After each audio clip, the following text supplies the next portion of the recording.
Hello everyone. So today we will study about deep tendon reflexes.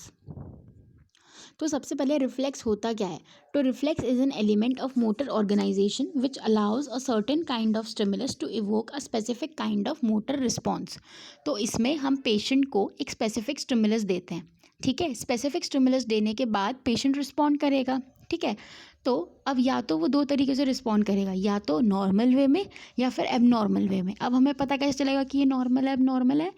क्यों पता चलेगा हमें, कैसे पता चलेगा? क्यों? क्योंकि जब हम वो स्टिमुलस पेशेंट को दे रहे हैं तो हमें ऑलरेडी पता होता है कि नॉर्मली ये आना चाहिए, इसका ये मूवमेंट होनी चाहिए. ठीक है, इस स्टिमुलस के लिए ये स्पेसिफिक रिस्पॉन्स है. अगर वो नहीं होता तो कुछ और हो रहा है, तो दैट इज़ एबनॉर्मल रिस्पॉन्स. ठीक है, तो ये इनवॉलेंट्री एफर्ट होता है पेशेंट का, वो वॉलेंट्री नहीं करता. उसे नहीं पता होता कि मैं ये ऐसा मेरे को स्टिमुलस दे रहे हैं तो मैं ऐसा करूँ, उसे नहीं पता होता. ठीक है, अब रिफ्लेक्सेस को हमने दो उसमें बांटा है, in adults and in infancy and neonates. तो अडल्ट्स में there are DTRs and superficial reflexes, where as in infancy and neonate there are primitive reflex and tonic reflexes. ठीक है, तो अगर ये जो प्रिमिटिव और टोनिक रिफ्लेक्सेस हैं, अगर ये अडल्टहुड में आ रहे हैं तो डैट मीन्स प्रॉब्लम है, ब्रेन में कोई ट्रॉमा या इंजरी हुआ है, क्योंकि ये नॉर्मली एक सर्टेन एज के बाद ये चले जाते हैं. ठीक है, तो सुपरफिशियल रिफ्लेक्सेस के लिए I have already made a video. इस वीडियो में we will discuss about the deep tendon reflexes. तो DTR results from stimulation of the stretch sensitive IA afferents of the neuromuscular spindle producing muscle contraction via a monosynaptic pathway. अब इसको break करूँ तो अगर मैं, तो इसके अंदर मसल का अगर आपने स्ट्रक्चर पढ़ा होगा तो मसल के अंदर हमारे IA एफरेंट्स होते हैं जो कि स्ट्रेच सेंसिटिव होते हैं. ठीक है, एक न्यूरोमस्कुलर स्पिंडल होता है, उसके अंदर से ये एफरेंट्स जा रहे होते हैं. ठीक है, तो जब हम इनको स्टिमुलेट करते हैं तो ये एक्साइट हो जाते हैं और एक मसल कॉन्ट्रैक्शन प्रोड्यूस करते हैं वाया अ मोनोसाइनेप्टिक पाथवे. अब टेस्टिंग प्रोसीजर की बात करूं तो टेस्टिंग प्रोसीजर DTR का क्या होता है कि हम मसल टेंडन के ऊपर एक रिफ्लेक्स हैमर हम यूजुअली यूज़ करते हैं, या फिर हम थेरेपिस्ट की जो फिंगर टिप्स हैं उससे भी काम कर सकते हैं. बट स्टैंडर्ड के लिए हमें एक स्टैंडर्ड रिफ्लेक्स हैमर लेना चाहिए. ठीक है, फॉर आइडियल टेस्टिंग. तो हम मसल टेंडन यूनिट के ऊपर उसको टैप करते हैं. ठीक है, अब हमारा रिस्पॉन्स सही आए तो मसल को हमें मिड रेंज में रखना चाहिए और पेशेंट को बोलना चाहिए कि आप रिलैक्स करो. ठीक है, और फिर उसके बाद जो रिफ्लेक्स का मैग्नीट्यूड है वो हमें नोट कर लेना चाहिए. अब जो पेशेंट को रिलैक्स है, क्योंकि जब पेशेंट कॉन्शियस होगा ना तो उसका एफर्ट हमें पता नहीं चलेगा, तो उसका जो वो हमें रिस्पॉन्स देगा वो सही नहीं होगा. ठीक है, तो इसके लिए हम पेशेंट को यूजुअली क्या मैन्यूवर देते हैं, जेंड्रासिक मैन्यूवर.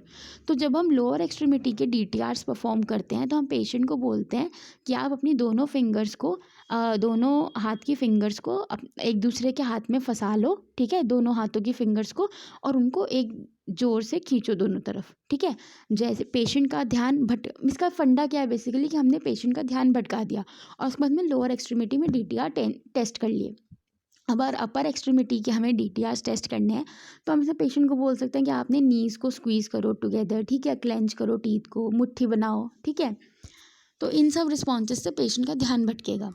अब हम बात करते हैं रिफ्लेक्स की. ठीक है, सबसे पहला आता है हमारा जॉ का. तो ये सप्लाई होता है बाय क्रेनियल नर्व 5. तो इसमें पेशेंट को हम इस पोजीशन में ले आते हैं, सिटिंग पोजीशन में. ठीक है, और जो उसका जॉ है वो रिलैक्स रहता है और स्लाइटली ओपन रहता है. अब थेरेपिस्ट का क्या काम है कि वो जो पेशेंट की चिन होती है उसके ऊपर टैप करता है. ठीक है, तो नॉर्मली क्या रिस्पॉन्स आना चाहिए, the jaw rebounds and open. So this is a normal response. अब अगर हम नेक्स्ट DTR की बात करें, या अभी हम अपर एक्सट्रीमिटी की बात कर रहे हैं, तो बाइसेप्स का C5 C6 नर्व रूट है इसका. ठीक है, इसमें देखो पेशेंट की क्या पोजीशन होगी, सिटिंग में होगी with arm flexed and supported. मतलब हमें मसल को थोड़ा मिड रेंज में रखना है. फिर हमने जो बाइसेप्स का टेंडन है जो कि क्यूबिटल फोसा में हमें दिखेगा, वहाँ पे हमें अपना हाथ रखना है. ठीक है, और उसको हम टैप करेंगे बाय द थेरेपिस्ट फिंगर और बाय अ रिफ्लेक्स हैमर. ठीक है, तो हमें एल्बो का फ्लेक्शन दिखाई देगा. ठीक है, there will be slight contraction of elbow flexors. फिर उसके बाद हम बात करते हैं ब्रेकियोरेडियालिस की. तो इसका भी नर्व रूट है C5 C6. इसमें पेशेंट की पोजीशन होगी सिटिंग. ठीक है, अब थेरेपिस्ट क्या करेगा कि वो प्लेस करेगा finger over the radial tuberosity, क्योंकि ब्रेकियोरेडियलिस का इंसर्शन वही है, और फिर हम उसको हैमर से टैप करेंगे। तो हमारा क्या होगा, एक तो एल्बो का फ्लेक्शन होगा, there will be slight contraction of elbow flexors, ठीक है, और रिस्ट का एक्सटेंशन या रेडियल डेविएशन देखने को हमें मिलेगा। देन इज दी ट्राइसेप्स, तो इसकी root value is C6 and C7। तो इसमें हम पेशेंट को कुछ इस तरीके से पोजिशनिंग करते हैं, ठीक है, उसका जो हाथ है वो साइड में होता है in abduction and elbow is flexed. Patient जो थेरेपिस्ट है वो पेशेंट के साइड में नहीं खड़ा होगा, ठीक है, क्योंकि उसको एंड में क्या रिस्पॉन्स आएगा, एल्बो एक्सटेंशन का। तो अगर हम उसके साइड में ही जाके खड़े हो जाएंगे एल्बो के साइड में, तो वो रिस्पॉन्स हमें नहीं मिल पाएगा, क्योंकि उसको हमने जो पाथवे है वो ब्लॉक कर दिया है।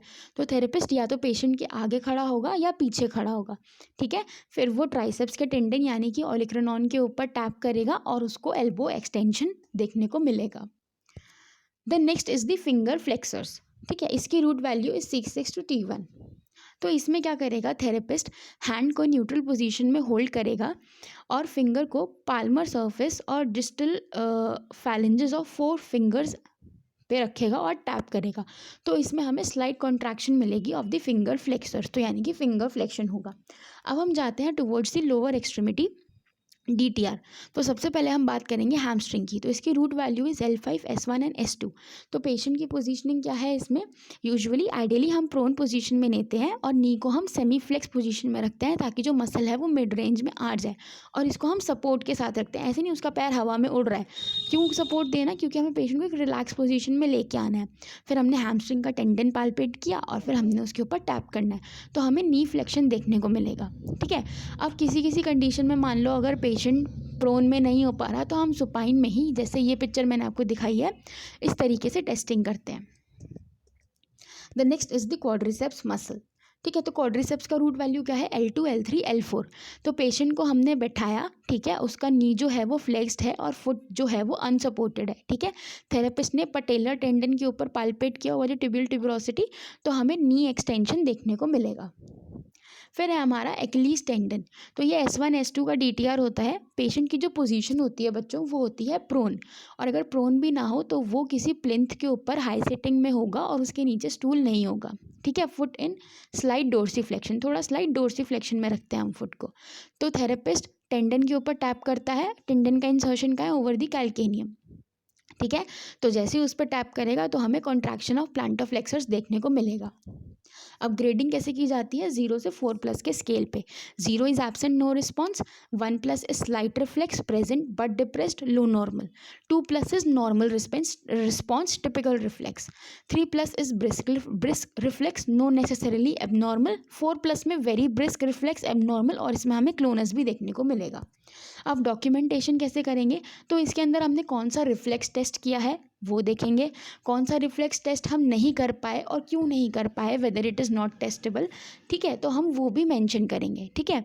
फिर उसका डिग्री ऑफ एबनॉर्मेलिटी फाउंड, कि नॉर्मल रिस्पॉन्स तो ये आना चाहिए था बट हमें ये चीज़ देखने को मिली है, तो हम वो भी डॉक्यूमेंट करेंगे। उसके साथ कोई अगर एसोसिएटेड साइंस हैं तो वो हम नोट करेंगे। तो ये चीज़ें हमें रिफ्लेक्स के टाइम नोट करनी होती है। Thank you.